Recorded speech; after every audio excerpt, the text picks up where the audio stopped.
విజయనగరం జిల్లా Swarnandhra vision document కోసం జిల్లా నుంచి తరలి వెళ్లిన ప్రతినిధులు రాష్ట్ర ముఖ్యమంత్రి నారా చంద్రబాబు నాయుడు శుక్రవారం విజయవాడలోని స్వర్ణాంధ్ర విజన్ డాక్యుమెంట్ 2047 ను విడుదల చేయిస్తున్నారు.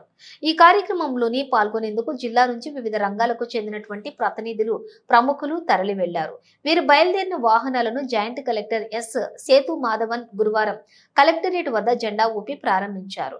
ఈ సందర్భంగా జిల్లా రెవెన్యూ అధికారి ఎస్ శ్రీనివాసమూర్తి మాట్లాడుతూ ముఖ్యమంత్రి తలపెట్టిన ఈ ప్రతిష్టాత్మక కార్యక్రమానికి జిల్లా నుంచి 5 బస్సుల్లో వివిధ రంగాలకు చెందిన సుమారు 250 మంది ప్రతినిధులను పంపిస్తున్నామని చెప్పారు.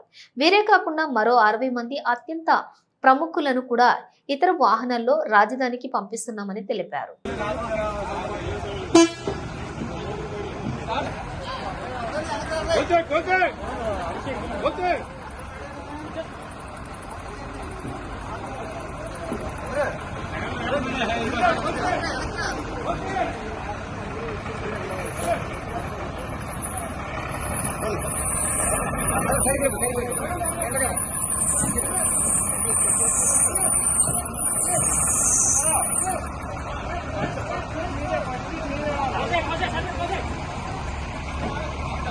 తమ్మి అందరూ